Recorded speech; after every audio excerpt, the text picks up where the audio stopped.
मथुरा में गत 6 दिसंबर से शुरू हुए चतुर्वेद पारायण यज्ञ के अंतर्गत 17 दिसंबर को यज्ञशाला एवं गौशाला का उद्घाटन करने श्रद्धेय योग ऋषि स्वामी रामदेव जी महाराज मथुरा पहुंचे, जहां पर लोगों ने स्वामी जी का स्वागत फूलमाला पहनाकर किया।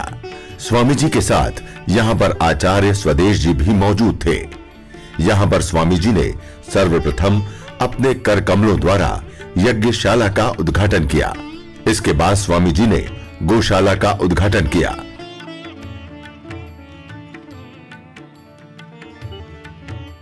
आइए अब हम आपको दिखाते हैं इस कार्यक्रम के मुख्य अंश। आज से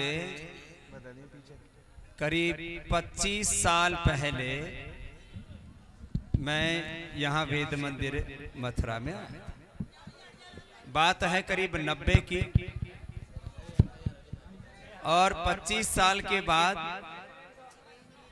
अब जब यहाँ एक भव्य यज्ञशाला का निर्माण आज होकर के उसका उद्घाटन हो रहा है और एक बहुत ही सुंदर गौशाला का आज उद्घाटन हो रहा है, ये दोनों देख करके लग रहा है पूरे देश में एक नारा गूंज रहा था चुनाव से पहले, मोदी जी आएंगे अच्छे दिन लाएंगे। भाई वेद मंदिर को तो अच्छे दिन आ गए।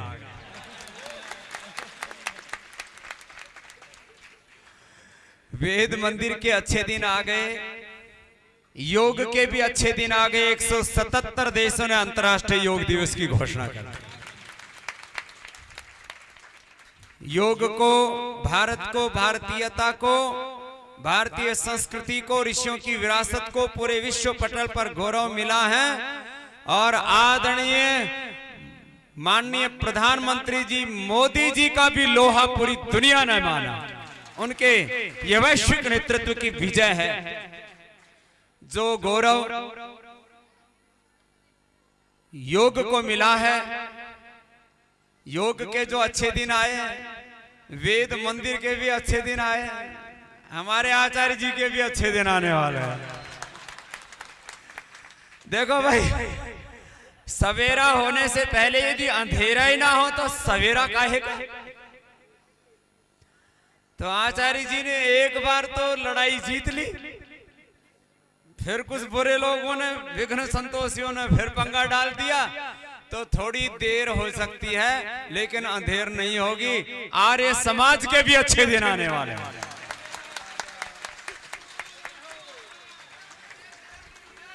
ये इसलिए जरूरी हो गया, कुछ असुर प्रकृति के लोग जिनकी महर्षि दयानंद और वेद में ऋषियों में निष्ठा नहीं है, जिनकी सत्य में नहीं, जिनकी सुरा में निष्ठा है,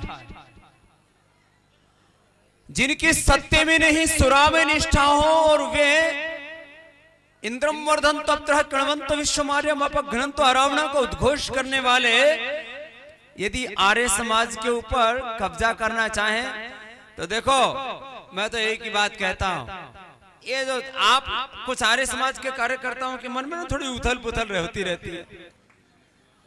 पंडित लेखराम जी, उनके भाई की पौत्री भी यहाँ पर बैठी है। पंडित लेखराम जी की जो प्रेरणादायी जीवन से हम बचपन से प्रेरणा लेते थे, वो भी यहाँ पर है। एक बार उनका भी सबके ओर से बहुत बहुत अभिनंदन है, प्रणाम है उनको।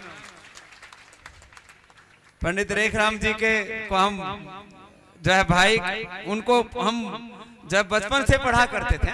बैठो माता प्रणाम है उस गौरवशाली परंपरा से।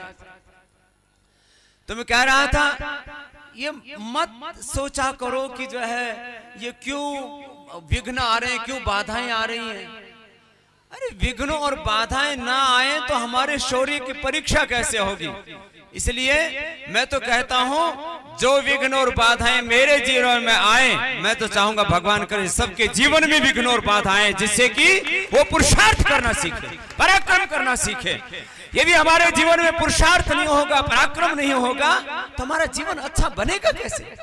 हम तो प्रमादी हो जाएंगे। प्रमादो मृत्यु पदम, अप्रमादो अमृत पदम। प्रमाद तो मृत्यु के मुंह में धकेल देता, अप्रमाद पुरुषार्थ पराक्रम शौर्य हमारे जीवन में ऊंचाई पर लेकर के जाता। तो मैंने कहा योग के अच्छे दिन आ गए, आर्य समाज के भी अच्छे दिन आएंगे, वेद मंदिर के अच्छे दिन आ गए, और वो भी गौरव हम देखेंगे। वक्त जरूर लगेगा, लेकिन पूरी दुनिया में वेद के भी दिन अच्छे आएंगे, वेद को भी उसका खोया हुआ गौरव मिलेगा। वेद सृष्टि की सबसे प्राचीन ज्ञान की पुस्तक है, और ज्ञान का तो सम्मान पूरी दुनिया को करना ही चाहिए। वेद कोई मजहबी ग्रंथ नहीं है, वेद कोई सांप्रदायिक ग्रंथ नहीं है। अब पूरी दुनिया ने मान लिया ना कि योग एक पंथ निरपेक्ष, जरा शब्द सुनना, 3 शब्द बोल रहा हूं। योग एक पंथ निरपेक्ष सार्वभौमिक वैज्ञानिक जीवन पद्धति। क्या बोला? 3 शब्द बोले, सार्वभौमिक, यूनिवर्सल, वैज्ञानिक, साइंटिफिक, पंथ निरपेक्ष, सेक्युलर। योग अब सेक्युलर हो गया है। पूरी दुनिया में बोले भाई सेक्युलर चीज को मानेंगे। हमने कहा योग से बड़ा और सेक्युलर क्या हो सकता है? अलग अलग मजहबों के ग्रंथ दुनिया में जरूर हैं, लेकिन योग की तरह वेद भी पंथ निरपेक्ष, सार्वभौमिक और वैज्ञानिक ईश्वरीय ज्ञान है। इसका भी पूरी दुनिया में सम्मान होगा, और फिर से पूरी दुनिया वेदों की ओर लौटे। यही तो महर्षि दयानंद का सपना था। महर्षि दयानंद सरस्वती जी ने जाते जाते भी क्या कहा? देखा न कोई दूजा, देखा न कोई दूजा, ऋषिवर महान जैसा, देखा न कोई दूजा। देखा किसी का दुख तो ऋषिवर की आंख रोई, जग के लिए ऋषि ने रातों की नींद खोई। देखे अनेक त्यागी, ऋषि राजसान कोई, दिल था विशाल इतना, दिल था विशाल इतना, है आसमान जैसा, देखा न कोई दूजा। ऐ आर्य तुम समाधि मेरी नहीं बनाना, ऐ आर्य तुम समाधि मेरी नहीं बनाना। मेरे तन की आंख लेकर खेतों में जा गिराना, वेदों के पथ पे चलना, वेदों के पथ पे चलना, संसार को चलाना। बन जा वे श्याम जीवन, बन जावे श्याम जीवन, ऋषिवर महान जैसा, देखा न कोई दूजा, ऋषिवर महान जैसा, देखा न कोई दूजा। बोलिए महर्षि देव दयानंद की, गुरुवर विरजानंद की, सत्य सनातन वैदिक धर्म की।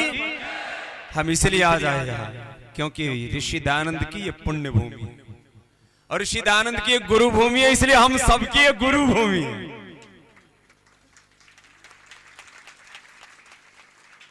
और हम जो कुछ हैं भाई महर्षि दयानंद के उपकारों की वजह से।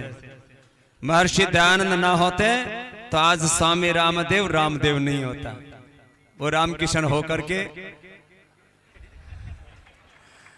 भाई ज्यादा से ज्यादा हम क्या कर सकते थे? गांव में पैदा हुए, गाय भैंस चरा लेते, ऊंट चरा लेते, खेती बाड़ी कर लेते, और ज्यादा भाई दिमाग तो तेज था पढ़ने में, तो ज्यादा से ज्यादा भाई कोई बड़े ऑफिसर बन जाते। हाँ, दिमाग तो तेज था भैया। सेकंड हैंड बुक लेते थे, लेकिन क्लास में पोजीशन फर्स्ट आती थी, जिम में सेकंड रहे ही नहीं। योग किया तो योग में भी फर्स्ट, और झगड़ा किया सरकार के साथ बगावत की तो उसमें भी फर्स्ट। और भाई विजय पाई तो वो भी पहले दर्जे की पाई। दोयम दर्जे का काम नहीं करना भाई। हाँ? जो भी काम करो इसका मतलब ये नहीं दारू भी पीनू तो ये उल्टी चीज में मत फिट कर लेना। हाँ कि उल्टे काम करने में फंस नहीं, उसमें तो वो तो उस तरह तो कदम ही नहीं धरना। पापों की ओर तो एक पग भी ना धरा जाए। देखो अभी पिछले दिन विवाद चला, किसी ने कहा भाई गीता को राष्ट्रीय ग्रंथ घोषित करना चाहिए। तो मैं आज महर्षि दयानंद कहा जाता है उनको वेदों वाला स्वामी। तो भाई यदि गीता को राष्ट्रीय ग्रंथ घोषित किया जाए तो वेद को विश्व ग्रंथ घोषित किया जाए, ये है बड़ी बात।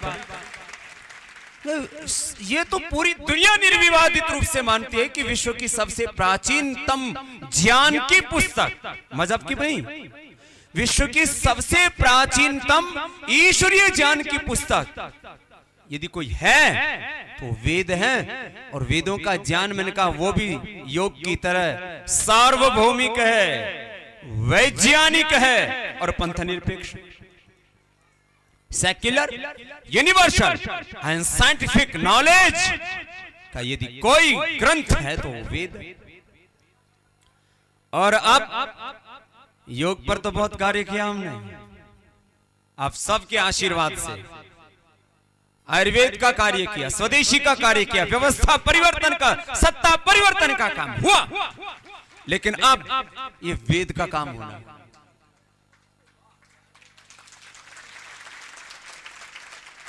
सब कोसते रहते हैं मैकाले ने हमारी शिक्षा पद्धति को नष्ट कर दिया, सारे गुरुकुल बर्बाद कर दिए। तू क्या कर रहा है? मैकाले तो बर्बाद करके चला गया और तू खाली मैकाले को गाली देने के लिए पैदा हुआ है। वो यदि बर्बाद करके चला गया तो तू आबाद कर ले, कब तक कोसते रहोगे? तो इसलिए हमने सोचा कि उसने यदि 7 लाख गुरुकुल तोड़े तुम दोबारा से 7 लाख गुरुकुल खड़े कर दें, इसमें हमारा ऋषिपुत्र होने का गौरव है। बोलो बाबा ये कैसे हो जाएगा? जब एक मैकाले करके चला गया तो मैं क्यों नहीं कर सकता? मैं मैकाले से कम हो गया? वो तो राक्षस था, मैं तो ईश्वर पुत्र हूं, मैं तो भगवान का बेटा हूं, मैं ऋषियों की संतान हूं, महर्षि दयानंद का शिष्य। ऐसा गौरव होना चाहिए हमारे भीतर। तो कुछ तो बनाएंगे अपने, जो पहले नहीं चल रहे उनको चलाएंगे।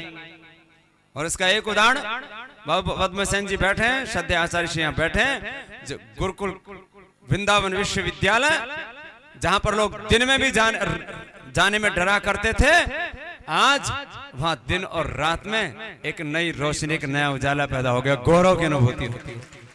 जैसे गुरुकुल वृंदावन विश्वविद्यालय जो उजड़ सा गया था वो बस गया है, ऐसे इस पहले तो सारे उजड़े हुए गुरुकुलों को बसाएंगे। तुम अपने बच्चों के लिए और अपनी बीवी की खुशी के लिए महल और कमरे बनाते हो, हम सबकी खुशी के लिए बनाते हैं। जिसके अपने बच्चे नहीं होते, सब बच्चे उसके अपने।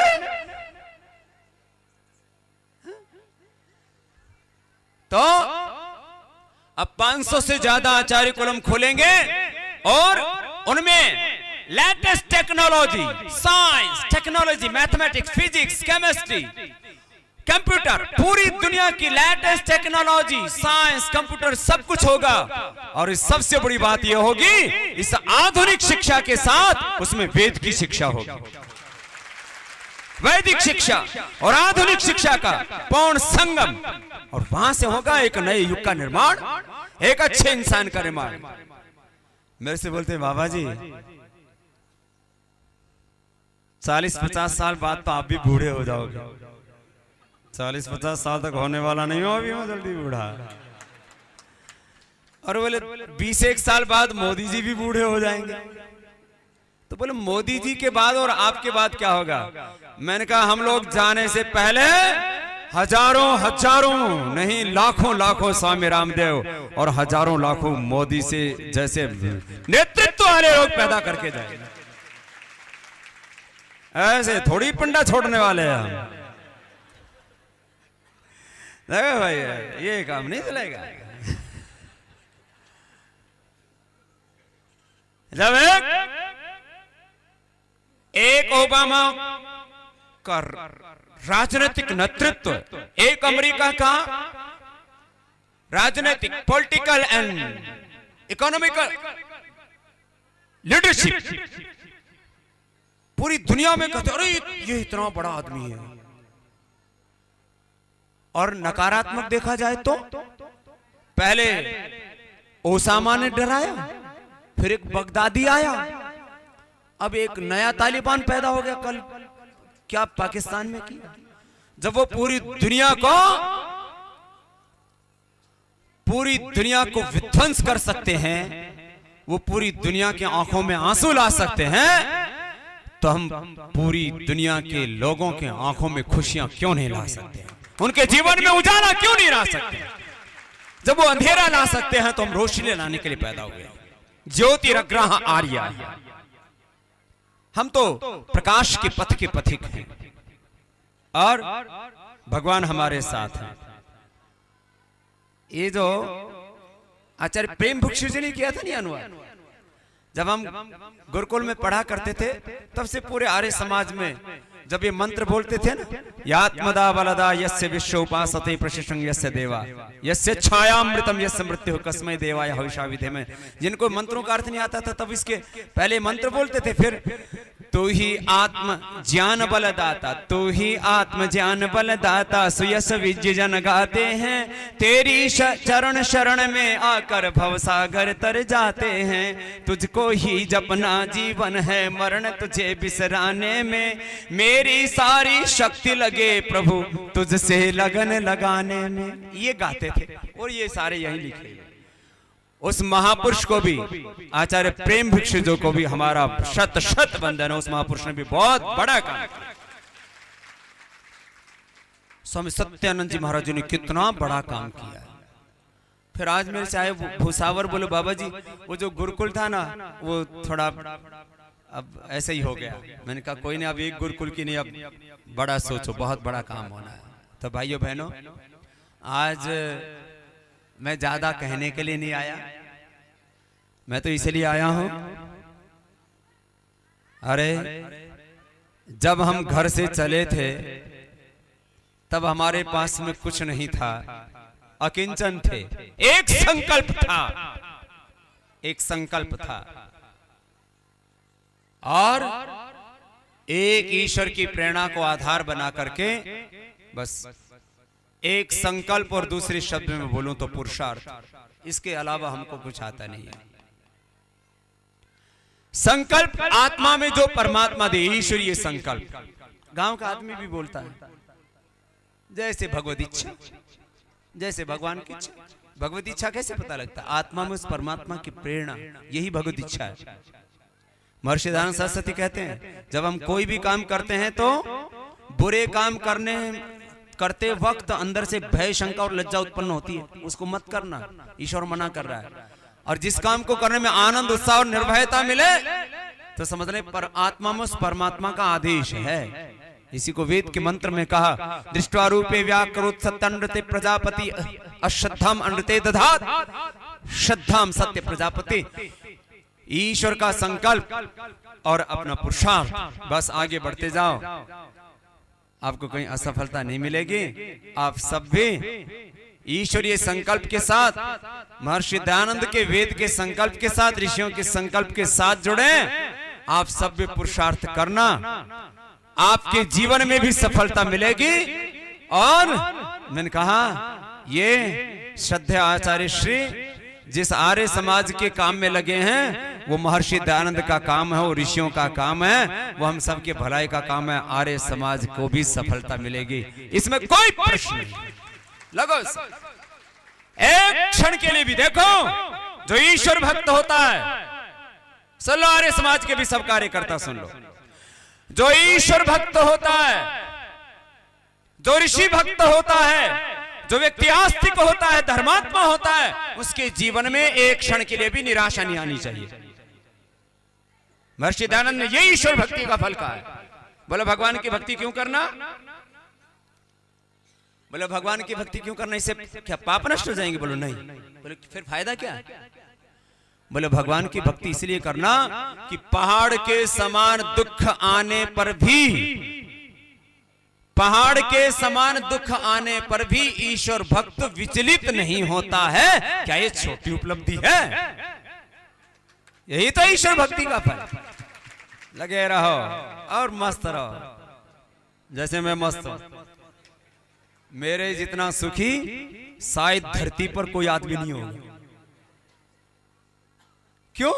चिंता किसी बात की नहीं, दुख किसी बात का ही नहीं, तो फिर हमेशा खुश रहेंगे। मोदी जी को थोड़ी बहुत टेंशन हो सकती है, चीन से हो सकती है, थोड़ी बहुत पाकिस्तान से हो सकती है, थोड़ी बहुत अपने भी लोगों से हो सकती है जो उल्टे पुल्टे बयान देते रहते हैं। लेकिन बाबा टेंशन फ्री है। अभी मेरे से पूछ रहे हमारे मीडिया के भाई, बोले बाबा ये धर्म परिवर्तन वाले मामले पर क्या कहना? अरे मैंने कहा सबका आज पूर्वज हमारे आज मजहब अलग हो सकते हैं, लेकिन पूर्वज तो अलग नहीं हो सकते। जब पूर्वज अलग नहीं हो सकते तो हमारा खून एक है। जब खून एक है, खानदान एक है, तो हमारी संस्कृति भी एक है। इसलिए अपने मूल धर्म की ओर लौटाओ, वेदों की ओर लौटाओ, ये सारा मामला खत्म। मूल धर्म एक ही है भाई। अब किसी से पूछ लो, किसी मुसलमान से पूछो, बोले भाई तुम्हारे और हमारे पुरखे एक थे कि नहीं? तो बोलो क्या बोलेगा? बोले एक ही थे। जब पुरखे एक, खून एक, बोले संस्कृति सभ्यता भी एक थी कि नहीं? वो जो मूल संस्कृति है उसी का नाम वेद संस्कृति है। और वेदों की ओर सब लौटेंगे तो ये धर्म परिवर्तन, घर वापसी, ये सारा टंटा ही खत्म हो जाएगा। भगवान करे सब वेदों की ओर लौटे। यही ऋषि दयानंद का संदेश है। तो सारा अंधेरा छट जाएगा। अभी क्योंकि आगे जाना है, एक बार पुनः सबको धन्यवाद देता हूँ। बहन मनीषा जी को भी बहुत बहुत धन्यवाद। एक बार फिर से इनके लिए तालियां हो जाए। भाई कृष्णवीर शर्मा जी को भी बहुत बहुत धन्यवाद। सरोज को भी धन्यवाद। चला ताली तो जोर से बजाओ, खूब पुरुषार्थ किया। और हमारे केला जी को भी बहुत बहुत धन्यवाद है। हमारे श्रद्धेय आचार्य ब्रजेश जी को भी बहुत दिनों के बाद में मिले हैं। काली दाढ़ी में छोड़े थे, सफेद में आए हैं। हम भी आपकी तरफ आ रहे हैं धीरे धीरे। और हमारे बाबू पद्म सेन जी को और माता जी को भी बहुत बहुत जोरदार अभिनंदन है, जिन्होंने इस गुरुकुलीय परंपरा को पुनर्जीवित कर दिया है। हमारे भाई त्रिलोक चंद जी को भी बहुत बहुत धन्यवाद है।